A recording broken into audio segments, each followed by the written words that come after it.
Hi, എന്തൊക്കെയാ വിശേഷം? എല്ലാവർക്കും സുഖമല്ലേ? അപ്പോൾ ഞങ്ങളും ഇവിടെ സുഖമായിട്ടിരിക്കണം കേട്ടോ. ഇന്ന് ഞങ്ങൾ ദുബായ് മാളിലാണ് കേട്ടോ പോണത്. അപ്പം അവിടെ പോകുന്ന കുറച്ച് വിശേഷങ്ങൾ നിങ്ങളെയും കൂടെ കാണിക്കാമെന്ന് വിചാരിച്ചിട്ട് വീഡിയോ എടുത്തതാണ് കേട്ടോ. ഇവിടെ ഇപ്പം വെക്കേഷനാണല്ലോ കുട്ടികൾക്ക്. ഇനി അവർക്ക് ഓഗസ്റ്റ് 31 തുറക്കുള്ളൂ. സാധാരണ എല്ലാ വർഷവും ഞങ്ങൾ നാട്ടിൽ പോകുന്നതാണ്. അപ്പോൾ ഇപ്രാവശ്യം നാട്ടിലേക്ക് പോകണില്ല. ഈ ദുബായ് മാളിലൊക്കെ പോവുകയാണെങ്കിൽ രാവിലെ പോകണം കേട്ടോ. രാവിലെ പോയാൽ പിന്നെ രാത്രി വരെ കാണാനുണ്ട്. പക്ഷെ ഞങ്ങൾ പോയത് ഉച്ചയ്ക്ക് ശേഷമാണ് കേട്ടോ. പക്ഷെ അതുകൊണ്ട് കുറച്ച് നേരമൊക്കെ ഇങ്ങനെ അതിൻ്റെ ഉള്ളിൽ കറങ്ങാൻ പറ്റുള്ളൂ. പിന്നെ വേഗം രാത്രിയായപ്പം തിരിച്ചു പോന്ന്. മെട്രോ ഇറങ്ങിയിട്ട് മാളിൻ്റെ ഉള്ളിലേക്ക് പോകുന്ന കാഴ്ചയാണ് കേട്ടോ. അപ്പോൾ അത് ഒരുപാട് ദൂരം നടക്കാനുണ്ട്. അപ്പോൾ അങ്ങനെ നടക്കണതിൻ്റെ ഇടയിൽ കുറച്ച് വീഡിയോ എടുക്കും, പിന്നെ നടക്കും, അങ്ങനെ പോവാണ് കേട്ടോ. ഏട്ടനാണ് കേട്ടോ ക്യാമറാമാനെ വീഡിയോൻ്റെ മുമ്പിൽ കാണുന്നില്ല. ഇനി മാളിൻ്റെ ഉള്ളിലൊക്കെ എത്തിക്കഴിഞ്ഞാൽ കുറച്ചൊക്കെ വരുന്നുണ്ട്. അപ്പോൾ ഞാനും മോനും കൂടെ ഇങ്ങനെ നടക്കുക കേട്ടോ. ഈ വോയിസ് ഓവർ കൊടുക്കുമ്പോൾ ഭയങ്കര മടിയാട്ടോ. ഇങ്ങനെ പറഞ്ഞത് തന്നെ ചിലപ്പോൾ റിപ്പീറ്റ് ചെയ്ത് പറഞ്ഞുകൊണ്ടിരിക്കേണ്ടാവും കേട്ടോ. എല്ലാവർക്കും മടുപ്പ് തോന്നുന്നുണ്ടാവില്ലേ? നിങ്ങളെന്തെങ്കിലും പോരായ്മകളുണ്ടെങ്കിൽ കമൻറ്റിലൂടെ പറയണം കേട്ടോ. അപ്പോൾ അത് നമ്മളെ ക്യാമറാമാൻ മുമ്പിൽ എത്തിയിട്ടുണ്ട് കേട്ടോ. എൻ്റെ കല്യാണത്തിന് മുമ്പേക്ക് എനിക്ക് ഫോട്ടോ എടുക്കാൻ ഭയങ്കര മടിയേനി കേട്ടോ. എവിടെയെങ്കിലും ഫോട്ടോ എടുക്കാൻ വിളിച്ചാലൊന്നും ഞാൻ പോകില്ലേനി. പിന്നെ കല്യാണം കഴിഞ്ഞപ്പോഴാണ് കേട്ടോ ഈ ഫോട്ടോ എടുക്കലൊക്കെ ഒരു രസമായിട്ട് തോന്നിയത്. ആദ്യം ഞാൻ അങ്ങനെ വിചാരിക്കും, ഇന്ന ഫോട്ടോ എടുത്ത ഒരു രസം ഉണ്ടാവില്ല എന്ന് പറഞ്ഞിട്ട് എവിടെയും പോകില്ല ഫോട്ടോ എടുക്കാൻ. ഇവിടെ വലിയൊരു അക്വേറിയം ഉണ്ട് കേട്ടോ. താഴെയാണ്, ഞാനത് കാണിച്ചു തരാം വീഡിയോയിൽ. അപ്പോൾ അതിങ്ങനെ മുകളിൽ നിന്നിട്ട് ഇങ്ങനെ അതൊക്കെ നോക്കി നിൽക്കുകയായിരുന്നു. അങ്ങനെ അതിൻ്റെ ഇടയിൽ ഈ സ്ക്രീനും ഉണ്ടോ, ഭയങ്കര രസമാട്ടോ, എന്തൊരു വലിപ്പമാണ്. അപ്പോൾ അതിനെക്കുറിച്ചൊക്കെ അങ്ങനെ പറഞ്ഞ് ഇപ്പോൾ ഇരിക്കണുണ്ടോ ഒരു സാധനത്തിൻ്റെ അടുത്ത്, അതിൻ്റെ മൂക്ക് എന്തൊരു വലിപ്പമാണ്. അപ്പോൾ അത് കണ്ടപ്പോൾ അവിടെ നിന്ന് ഫോട്ടോ ഒക്കെ എടുത്ത് അങ്ങനെ നടക്കുക കേട്ടോ. ഈ മാളിൻ്റെ ഉള്ളിൽ ഇങ്ങനെ തേരാപാര നടക്കാനൊരു രസമാണല്ലോ. ഇവിടെ പിന്നെ ആരെയും മൈൻഡ് ചെയ്യാത്തതുകൊണ്ട് കുഴപ്പമില്ല കേട്ടോ. നമ്മളെ നാട്ടിലൊക്കെ ആണെങ്കിൽ നമ്മൾ എവിടെയും പോകുമ്പോൾ ഒരു നോക്കണ്ടേ അങ്ങനെയൊക്കെ തോന്നുമല്ലോ. ഇവിടെ പിന്നെ ആരും നോക്കില്ല, എല്ലാവരും അവരാരെ കാര്യം നോക്കി നടക്കുള്ളൂ കേട്ടോ. താഴെ കണ്ട ഒരു കല്യാണത്തിനുള്ള ആൾക്കാരുണ്ട് കേട്ടോ അക്വേറിയം കാണാൻ വേണ്ടിയിട്ട്. ഞങ്ങൾ എന്നിട്ട് ഇങ്ങനെ മുകളിൽ നിന്ന് കുറച്ച് നേരം നോക്കിയിട്ട് പിന്നെ ഇനി താഴെ പോകാമെന്ന് വിചാരിച്ച് നിൽക്കുക കേട്ടോ. ആ അക്വേറിയത്തിനുള്ളിൽ പൈസ കൊടുത്തിട്ടൊക്കെ കയറാൻ പറ്റും കേട്ടോ. ഞങ്ങൾ മോനെ വിട്ടിട്ടുണ്ടായിരുന്നു, അവരെ സ്കൂളിൽ നിന്ന് പോയിട്ടുണ്ടായിരുന്നു ഒരു പ്രാവശ്യം. അപ്പോൾ അതിന് വിട്ടു. അവർക്കല്ലേ ഇതൊക്കെ കാണുമ്പോൾ ഒരു രസം തോന്നുക. നമുക്കൊരു രസം തന്നെയാണ് കേട്ടോ.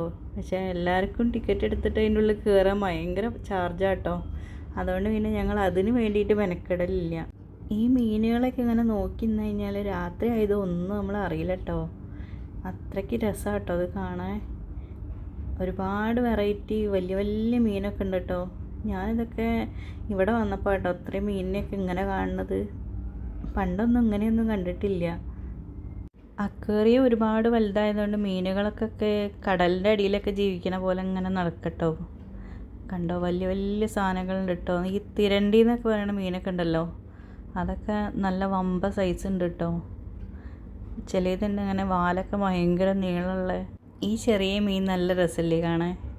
ഇങ്ങനത്തെ സാധനത്തിനൊക്കെ ഞാൻ ആദ്യമായിട്ട് കാണുകയാണ് കേട്ടോ. ഇവിടെ ഈ ദുബായ് മാളിൻ്റെ ഉള്ളിൽ വന്നവർക്കൊക്കെ അറിയാം കേട്ടോ അതിൻ്റെ ഒരു ഭംഗി എത്രമാത്രം ഉണ്ടെന്ന്. പിന്നെ ഇതൊക്കെ കണ്ടു കഴിഞ്ഞാൽ നമ്മളും കുട്ടികളെ പോലെ തന്നെ ഇങ്ങനെ നോക്കി നിൽക്കുമല്ലോ. അപ്പോൾ ഞാനും മോനും കൂടെ ഇങ്ങനെ നോക്കുക കേട്ടോ. ഞാൻ വീഡിയോ എടുക്കുന്നുണ്ട്, അതിൻ്റെ ഇടയിൽ മോൻ ഇങ്ങനെ ഗ്ലാസിൻ്റെ മുകളിൽ തൊട്ട് നോക്കുന്നുണ്ട്. ഇനി മീൻ അത് നമ്മൾ കൈ വെക്കുമ്പോൾ മീൻ ഇങ്ങനെ അടുത്തേക്ക് വരും കേട്ടോ. ഇതുണ്ടോ വലിയ സാധനം പോകണുണ്ടോ, നല്ല ഫ്ലൈറ്റൊക്കെ പോകുന്ന കാര്യം കേട്ടോ പോണത്. ഞങ്ങൾ മുമ്പേ അച്ഛനും അമ്മയൊക്കെ ഇവിടെ വന്നപ്പോൾ ഓരെയും കൊണ്ട് ഇങ്ങോട്ടൊക്കെ വന്നിട്ടുണ്ടായിരുന്നു കേട്ടോ. അപ്പോൾ അവർക്കൊക്കെ അതൊക്കെ ഭയങ്കര ഇഷ്ടമായിട്ടുണ്ടായിരുന്നു. നാട്ടിൽ നിന്ന് വന്നിട്ട് ഇതൊക്കെ കാണുമ്പോൾ ഒരു രസമാണല്ലോ. എല്ലാവരും ഇതൊക്കെ കണ്ടിട്ട് ഇങ്ങനെ നോക്കിക്കുക കേട്ടോ. ഞാനും മോനും കൂടെ ഗ്ലാസിൻ്റെ മുകളിലൊക്കെ ഇങ്ങനെ തൊട്ട് വെക്കുക കേട്ടോ. ഞങ്ങളെ കൈ കാണുമ്പോൾ മീൻ ഇങ്ങോട്ട് അടുത്തേക്ക് വരുമ്പോൾ ഒരു പ്രത്യേക രസം കേട്ടോ. ഇതുണ്ടോ ചാകര ഉണ്ട്. നമ്മളെ നാട്ടിലാണെങ്കിൽ മീനിൻ്റെ ചാകര എന്ന് പറയാം. എപ്പോഴും വിചാരിക്കും കേട്ടോ പുറത്ത് പോകുമ്പോൾ മൈക്ക് എടുത്തിട്ട് പോകാം, എന്നാൽ പിന്നെ ഇങ്ങനെ വോയിസ് കൊടുക്കണ്ടല്ലോ. പക്ഷെ എപ്പോഴും മറന്നു പോകും കേട്ടോ. മൈക്ക് എടുത്തിട്ട് പോകുമ്പോൾ പിന്നെ പ്രശ്നമില്ല. എന്നാൽ പിന്നെ അത് കാണുമ്പോൾ അപ്പം തന്നെ വോയിസ് കൊടുക്കുമ്പോൾ കുഴപ്പമില്ല. ഇത് നമ്മൾ അതൊക്കെ കഴിഞ്ഞ് കണ്ടു വന്നിട്ട് വീട്ടിലെത്തിയിട്ട് വോയിസ് കൊടുക്കുമ്പോൾ എന്തൊക്കെയാണ് പറയണതെന്ന് യാതൊരു പിടിയില്ല കേട്ടോ. ഇങ്ങനെ പറഞ്ഞുകൊണ്ടിരിക്കുക തന്നെയാണ്. കണ്ടോ, നമ്മളെ വലിയ ഷാർക്ക് വരുന്നുണ്ട് കേട്ടോ. ഫ്ലൈറ്റ് പോകുന്ന പോലെ ആളിങ്ങനെ പോവുക. ഇതൊക്കെ കണ്ടാൽ പിന്നെ ആരെങ്കിലും അവിടെ നിന്ന് ഇങ്ങനെ പോരുമല്ലേ. അത്രയ്ക്ക് രസമാട്ടോ. ഈ മീനുകൾ ഓടിക്കളിക്കുന്നത് കാണുമ്പോൾ നമുക്കൊക്കെ എന്തെങ്കിലും അസുഖങ്ങളൊക്കെ വന്നിട്ട് കിടക്കുമ്പോൾ ഈ മീനുകളൊക്കെ ഉണ്ട് കഴിഞ്ഞാൽ താനേ അസുഖങ്ങളൊക്കെ പോയി പോട്ടോ. അത്രയ്ക്കൊരു മൈൻഡ് റിലാക്സേഷൻ ആവും. എനിക്കെപ്പോഴും തുടക്കം മുതലിങ്ങനെ കമൻ്റ് ഇട്ടിട്ട് സപ്പോർട്ട് ചെയ്യുന്ന കുറേ ആൾക്കാരുണ്ട് കേട്ടോ. അപ്പോൾ എനിക്ക് എന്നെങ്കിലും ഒരിക്കൽ അവരെയൊക്കെ ഒന്ന് കാണണമെന്ന് ഭയങ്കര ഇഷ്ടമുണ്ട് കേട്ടോ. നമ്മൾ ഈ കമൻറ്റിലൂടെ മാത്രമല്ലേ കണ്ടിട്ടുള്ളൂ, ഒരിക്കൽ പോലും നേരിട്ട് കണ്ടിട്ടില്ലല്ലോ. എവിടെയാണ് ആരാണ് ഒന്നും അറിയില്ലല്ലോ. വെറും കമൻറ്റ് മാത്രമല്ലേ വരുന്നുള്ളൂ. ആരിട്ടിട്ടില്ലെങ്കിലും സ്ഥിരമായിട്ടിടുന്ന കുറച്ച് ആൾക്കാരുണ്ട്. അതെനിക്ക് എപ്പോഴും പറയാതിരിക്കാൻ പറ്റില്ല കേട്ടോ.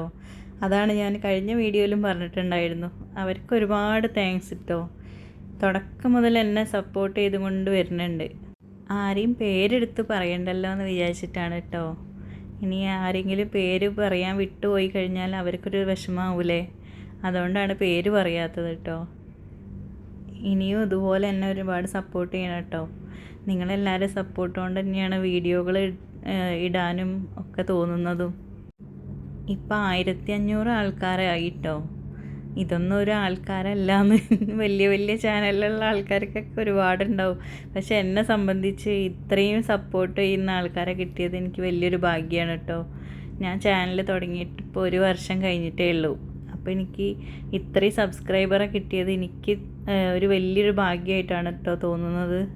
അപ്പോൾ ഇതുപോലെ തുടർന്നും എൻ്റെ വീഡിയോ കണ്ടിട്ട് എന്തെങ്കിലും പോരായ്മകളുണ്ടെങ്കിൽ എന്നെ അറിയിക്കണം കേട്ടോ. കമൻറ്റിലൂടെ നിങ്ങളുടെ നിർദ്ദേശങ്ങളും എല്ലാം അറിയിക്കണം കേട്ടോ. വീണ്ടും പുതിയൊരു വീഡിയോ ആയിട്ട് വരുന്നത് വരെ എല്ലാവർക്കും ബൈ.